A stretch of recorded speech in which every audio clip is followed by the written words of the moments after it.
السلام علیکم ورحمۃ اللہ وبرکاتہ۔ ایک ساتھی نے سوال کیا کہ تقدیر اور قسمت میں کیا فرق ہے، نصیب میں کیا فرق ہے؟ تو اس کا جواب یہ کہ پہلی بات، تقدیر جو ہے یہ عربی لفظ ہے اور اس کو ارکان ایمان میں 6واں رکن کہا گیا ہے، جیسا کہ نبی علیہ الصلوۃ والسلام نے فرمایا ان تؤمن باللہ ان تؤمن بالقدر وخیرہ وشرہ، کہ آپ ایمان لائیں تقدیر پر، اس کی بھلائی اور اس کی برائی دونوں پر، یعنی خیر اور شر دونوں تقدیر میں جو بھی ہوگا اس پر ایمان لانا ہے۔ صحیح حدیث ہے۔ اس کے بعد تقدیر کا لفظ عربی میں بھی بولا جاتا ہے، جیسے صحیح بخاری صحیح مسلم کے اندر حدیث حضرت عبداللہ بن عمر بن العاص رضی اللہ تعالیٰ عنہما سے نبی علیہ الصلوۃ والسلام نے فرمایا کتب اللہ المقادیر الخلائق، اللہ تعالیٰ نے مخلوق کی تقدیروں کو لکھ دیا، مقادیر تقدیر لکھ دیا اللہ تبارک و تعالیٰ نے، قبل ان یخلق السماوات والارض، آسمان و زمین کو پیدا کرنے سے 50 سال پہلے، یعنی ہر چیز کی تقدیر اللہ تعالیٰ نے لکھ دیا ہے۔ تقدیر جو اللہ تعالیٰ نے انسان کے مقدر میں جو کچھ بھی اس کو حاصل ہوتا ہے اس کو تقدیر کہتے ہیں، جیسا کہ نبی علیہ الصلوۃ والسلام نے فرمایا وَإِنْ أَصَابَكَ شَيْءٌ فَلَا تَقُلْ لَوْ أَنِّي فَعَلْتُ كَذَا وَكَذَا وَلَكِنْ قُلْ قَدَّرَ اللَّهُ وَمَا شَاءَ فَعَلَ، یعنی آپ کو کوئی چیز پہنچے، تکلیف، مصیبت، آزمائش، امتحان، کوئی بھی بلا آتی ہے تو آدمی یہ نہ کہے کہ میں ایسا کرتا تو اگر ایسا کرتا تو ایسا نہ ہوتا، ایسا کرتا تو ایسا نہ ہوتا، یہ کہنا غلط ہے، لیکن یہ کہنا چاہیے کہ قدر اللہ، اللہ نے جو مقدر میں رکھا، وما شاء فعل، اور اللہ تعالیٰ جو چاہتا ہے وہ کرتا ہے۔ تو آدمی کو تقدیر پر اپنا ایمان رکھنا چاہیے۔ اور قضا و قدر کے معنی ہیں فیصلے، اللہ تعالیٰ نے جو فیصلہ کیا، یعنی تقدیر کے اندر بھی وہی چیز ہوتی ہے کہ اللہ نے جو پہلے سے تقدیر بنا کے رکھا، فیصلہ کر کے رکھا ہے، تو آدمی اللہ تبارک و تعالیٰ جب کوئی فیصلہ کرتا ہے انسان کے حق میں، تو آدمی کہتا بھئی یہ قضا و قدر ہے، یعنی اللہ تبارک و تعالیٰ کا فیصلہ اور اس کا حکم اور اس کی بنائی ہوئی تقدیر کے مطابق ہوتا ہے۔ قضا و قدر عربی لفظ ہے، مگر اب اپنی زبان میں ہمارے ہاں اردو میں فیصلے کا لفظ استعمال کرتے ہیں، اور تقدیر کے لیے نصیب، قسمت، اس طرح کے الفاظ استعمال کرتے ہیں، تو ایک ہی معنی میں، یہ عربی الفاظ نہیں ہیں، یہ فارسی اور اردو کے الفاظ ہیں۔ اور ایک بات یاد رکھیں کہ تقدیر کے بارے میں گہرائی میں جانا اور اس سلسلے میں بات چیت کرنا یہ منع ہے۔ تقدیر پر ایمان لانے کے لیے 4 باتوں کو سمجھنا اور 4 مراتب ہیں، ان کو سمجھنا بہت ضروری ہے۔ ان میں سے پہلی چیز ہے علم، اللہ تعالیٰ کا علم۔ اللہ تعالیٰ کا علم ہر چیز کو گھیرا ہوا ہے، اللہ تعالیٰ ہر چیز کا علم اس کے وجود میں آنے سے پہلے جانتا ہے۔ وَأَحَاطَ بِكُلِّ شَيْءٍ عِلْمًا، اللہ نے کہا اللہ تعالیٰ ہر چیز کو اپنے علم میں گھیرا ہوا ہے، ہر چیز کا علم اللہ تعالیٰ کے پاس ہے۔ نمبر 2 یہ کہ اللہ تبارک و تعالیٰ ہر چیز کو لکھ رکھا ہے اس کے وجود میں آنے سے پہلے، من قبل ان نبرہا، اس کا وجود میں آنے سے پہلے اللہ تبارک و تعالیٰ نے لکھ رکھا ہے، اس پر ہمارا ایمان ہونا چاہیے۔ نمبر 3 یہ ہے کہ آدمی یہ ایمان لائے کہ اللہ تعالیٰ کی مشیت اور اس کی مرضی کے بغیر کوئی چیز وجود میں نہیں آتی ہے۔ نمبر 4 یہ کہ اللہ تبارک و تعالیٰ خالق ہے ہر چیز کا پیدا کرنے والا اور تقدیروں کو بنانے والا خالق کون ہے؟ اللہ ہے۔ تو آئیے ان 4 باتوں کو سمجھنے کے لیے پہلی بات کہ آدمی اللہ رب العالمین کے علم کو سمجھنے کے لیے، جیسے میں نے کہا قرآن میں اللہ نے فرمایا وَعِندَهُ مَفَاتِحُ الْغَيْبِ لَا يَعْلَمُهَا إِلَّا هُوَ، اللہ تعالیٰ کے پاس ساری کائنات کے غیب کی چابیاں اس کے پاس موجود ہیں، کوئی نہیں جانتا سوائے اس کے۔ وَيَعْلَمُ مَا فِي الْبَرِّ وَالْبَحْرِ، سمندر کے اندر ہو یا زمین کی خشکی میں ہو، ہر چیز کو جاننے والا صرف اللہ کی ذات ہے۔ وَمَا تَسْقُطُ مِن وَرَقَةٍ إِلَّا يَعْلَمُهَا، اور درخت سے پتا بھی گرتا ہے تو اس کا بھی علم اللہ تعالیٰ کے پاس موجود ہے۔ وَلَا حَبَّةٍ فِي ظُلُمَاتِ الْأَرْضِ، زمین کے اندھیروں میں، زمین کی تہ میں کوئی دانہ ہے، وہ زمین میں اناج ڈالنے کے بعد میں اس کی کونپل نکلتی ہے تو وہ بھی اللہ جانتے ہیں۔ وَلَا رَطْبٍ وَلَا يَابِسٍ، ہر چیز جو کہ خشکی ہے یا تر ہے اس کو جاننے والا الا فی کتاب مبین، اللہ نے اس کو کتاب مبین یعنی لوح محفوظ میں تقدیر میں لکھ رکھا ہے۔ تو یہاں پر آپ رطب ولا یابس، خشک اور تر، یعنی اس دنیا میں ہر چیز مخلوقات میں سے دو ہی ہے، یا تو نگیٹو ہے تو پازیٹو ہے، یا تو خشک ہے یا تو تر ہے، یا تو اچھی ہے یا بری ہے۔ اللہ عز و جل نے دنیا میں اس کے وجود میں آنے سے پہلے اس کو لکھ رکھا ہے۔ نمبر 1، اللہ تعالیٰ کے علم پر ایمان لانے کے بعد یہ ایمان لانا ضروری ہے۔ نمبر 2، کہ اللہ تبارک و تعالیٰ نے دنیا میں ہر چیز کو پیدا کرنے سے پہلے لکھ رکھا ہے، جیسا کہ قرآن مجید میں اللہ تعالیٰ فرماتا ہے وَلَقَدْ كَتَبْنَا فِي الزَّبُورِ مِن بَعْدِ الذِّكْرِ أَنَّ الْأَرْضَ يَرِثُهَا عِبَادِيَ الصَّالِحُونَ، ہم نے زبور میں اس بات کو لکھ دیا ہے نصیحت کرنے کے بعد کہ زمین کا وارث اللہ کے نیک صالح بندے ہوں گے، سورہ انبیاء 105۔ اور اللہ کے نبی صلی اللہ علیہ وسلم نے صحیح حدیث میں فرمایا کتب اللہ المقادیر الخلائق، اللہ تبارک و تعالیٰ نے تمام مخلوقات کی تقدیروں کو لکھ دیا ہے آسمان و زمین کے پیدا کرنے سے 50 سال پہلے۔ ایک اور حدیث میں اللہ کے نبی صلی اللہ علیہ وسلم کا ارشاد ہے کان اللہ ولم یکن شیء قبلہ، اللہ کا وجود تھا اس سے پہلے کوئی چیز نہیں تھی، وکان عرشہ علی الماء، اور اس کا عرش پانی پر تھا، وکتب فی الذکر کل شیء، اللہ نے لوح محفوظ میں ہر چیز کو لکھ دیا ہے کہ قیامت تک کیا ہونے والا ہے، وکل صغیر و کبیر مستتر، ہر چیز چھوٹی ہو یا بڑی ہو وہ اللہ نے لکھ ڈالا ہے، لکھی ہوئی ہے، سورہ قمر آیت نمبر 53۔ تقدیر کے بارے میں اور چیزیں بھی سمجھنی ہیں، جیسا کہ حدیث میں آتا ہے آدم علیہ السلام اور موسیٰ علیہ السلام میں حجت ہو گئی، تو اس میں یہ لکھا ہوا ہے کہ آدم علیہ السلام نے موسیٰ علیہ السلام سے کہا کیا تم نے تورات میں یہ لکھا ہوا نہیں پایا وَعَصَىٰ آدَمُ رَبَّهُ فَغَوَىٰ، آدم علیہ السلام نافرمانی کی اپنے رب کی اور بھٹک گئے، تو موسیٰ علیہ السلام نے کہا جی ہاں، تو قَالَ أَفَتَلُومُونِي عَلَىٰ أَنْ عَمِلْتُ عَمَلًا كَتَبَهُ اللَّهُ عَلَيَّ أَنْ أَعْمَلَهُ قَبْلَ أَنْ يَخْلُقَنِي ب40 سنة، کیا تم مجھے ایسی چیز پر ملامت کرتے ہو کہ جس کو اللہ تبارک و تعالیٰ نے مجھ پر لکھ دیا تھا مجھے وجود میں لانے سے پہلے، پیدا کرنے سے پہلے 40 سال پہلے اللہ تعالیٰ نے لکھ دیا تھا۔ تو یہ کہہ کر آدم علیہ السلام اپنے بیٹے موسیٰ علیہ السلام پر آپ غالب ہو گئے۔ ہر انسان کی تقدیر جو اللہ نے لکھی ہے، جیسا کہ صحیح حدیث میں آتا ہے کہ جب ماں کے پیٹ میں بچہ 4 مہینے کا ہوتا ہے تو اللہ تعالیٰ ایک فرشتہ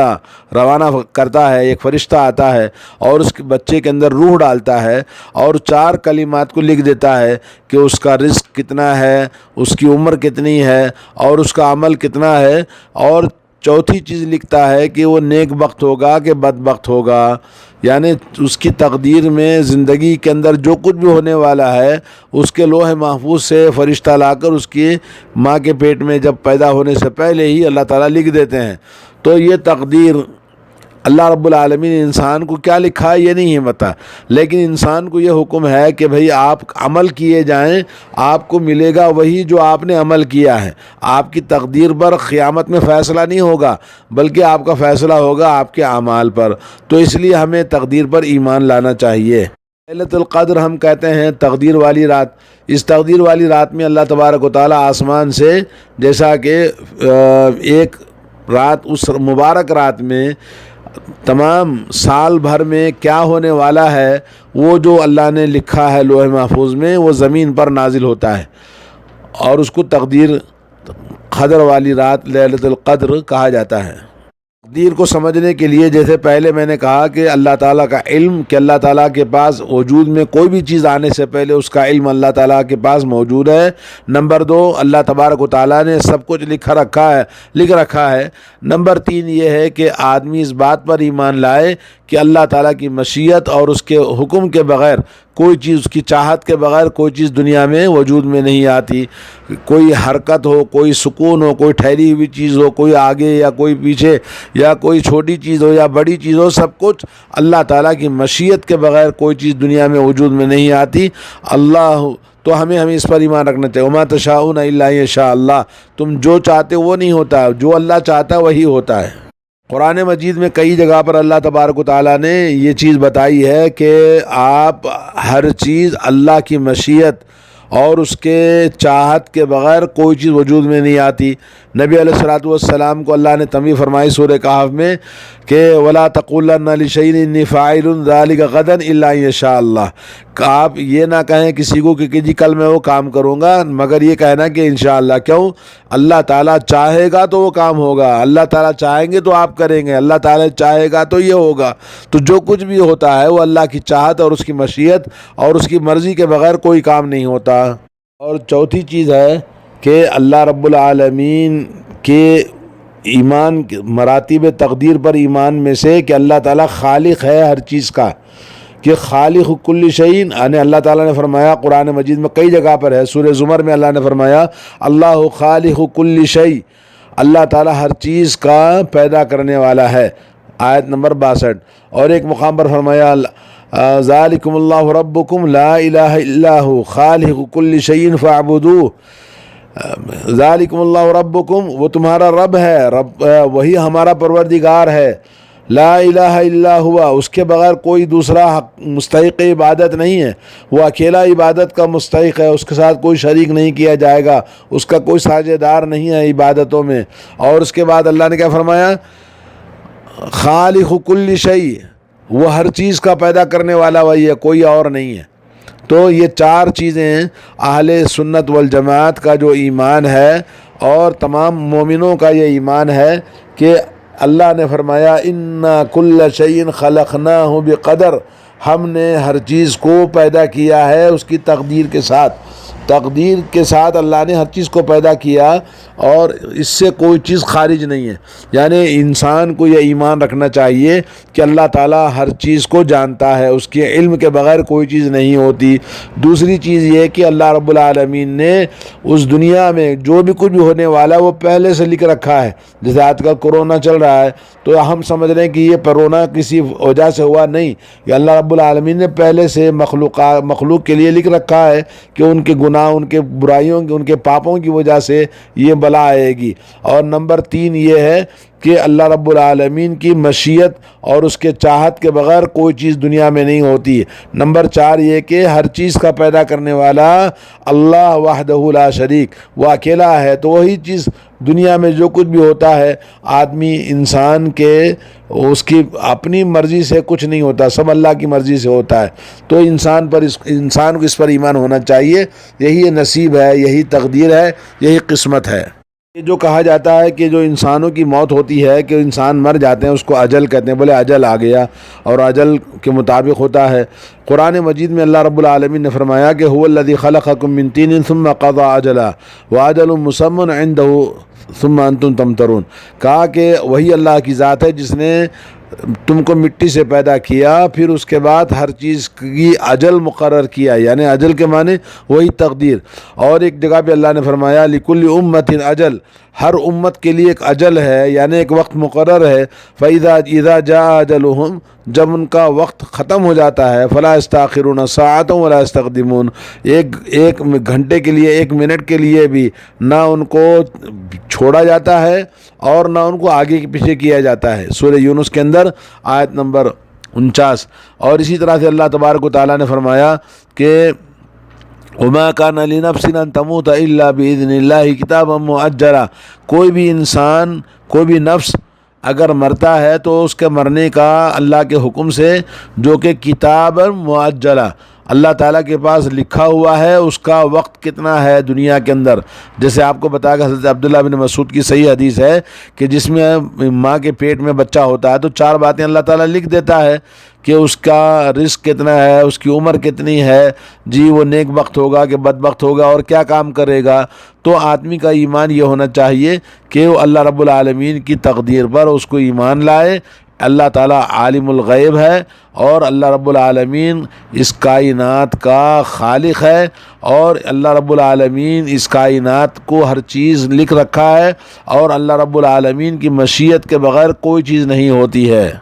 انسان اس دنیا میں مجبور ہے کہ وہ اپنے اختیار سے کرتا ہے، تو اللہ نے فرمایا لمن شاء منکم ان یستقیم، تم میں سے جو چاہتا ہے سیدھے راستے پہ چلنا چاہے چلے، اور جو چلنا نہیں چاہتا تو اس کی اپنی مرضی ہے۔ وما تشاؤون الا ان یشاء اللہ رب العالمین، تم جو چاہتے ہو وہ نہیں ہوتا، جو اللہ تعالیٰ چاہتا ہے وہی ہوتا ہے۔ تو مطلب یہ ہوا کہ اللہ رب العالمین انسان جو کچھ کرتا ہے اس کی مشیت کے ساتھ وہ چلتا رہتا ہے۔ اور رفعت الاقلام وجفت الصحف جو حدیث میں آتا ہے، جس میں حضرت ابن عباس رضی اللہ تعالیٰ عنہ فرماتے ہیں کہ نبی کریم صلی اللہ علیہ وسلم نے فرمایا وَعَلَمْ أَنَّ الْأُمَّةَ لَوْ اجْتَمَعَتْ عَلَىٰ أَن يَنفَعُوكَ بِشَيْءٍ لَمْ يَنفَعُوكَ إِلَّا بِشَيْءٍ۔ کہتے ہیں کہ اگر پوری دنیا جمع ہو جائے، اس بات کو جان لو کہ تمہیں نفع پہنچانا چاہتے ہیں تو کوئی نفع نہیں پہنچا سکتے مگر وہی جتنا اللہ تعالیٰ نے تمہاری تقدیر میں لکھ رکھا ہے۔ اگر پوری دنیا جمع ہو جائے تمہیں نقصان پہنچانے کے لیے تو کوئی نقصان نہیں پہنچا سکتا مگر اتنا جتنا اللہ تبارک و تعالیٰ نے تمہاری تقدیر میں لکھ رکھا ہے۔ رفعت الاقلام، قلم اٹھا لیے گئے، وجفت الصحف، جو تقدیر لکھی تھی وہ سوکھ چکا ہے۔ تو مطلب یہ ہوا کہ اللہ تبارک و تعالیٰ نے انسانوں کی تقدیر کو اس کے وجود میں دنیا میں آنے سے پہلے ہمیں سب کچھ لکھ کر فارغ ہو گیا ہے۔ ایک اور حدیث میں ہے جف القلم بما انت لاقٍ، آپ جس چیز کو بھی آپ پانے والے ہیں، جو کچھ بھی آپ کے ساتھ ہونے والا ہے، اس کا پہلے سے قلم لکھا ہوا سوکھ چکا ہے۔ تقدیر پر ہمارا ایمان صحیح ہونا چاہیے۔ اللہ کے نبی صلی اللہ علیہ وسلم نے بھی دعائیں کی ہیں اور یہ فرمایا کہ دعا کثرت سے کرنا چاہیے آدمی کو۔ تقدیر کو کوئی چیز نہیں بدلتی سوائے دعا کے، دعائیں مرد مومن سے بدل جاتی ہیں تقدیریں۔ تو انسان کی تقدیر میں ہمیشہ اچھائی کے لیے اللہ رب العالمین کو راضی کرنے والے کام کرنا، عقیدہ درست ہونا چاہیے، ایمان درست ہونا چاہیے، اور عبادتیں عمل صالح سنت کے مطابق ہونا چاہیے۔ اور اس کے بعد کثرت سے اللہ سے دعا کرنا، استغفار کرنا، اللہ سے طلب کرنا، اور ہر بری تقدیر سے بچنے کے لیے اللہ تعالیٰ سب کو توفیق عطا فرمائے۔ والسلام علیکم ورحمۃ اللہ وبرکاتہ۔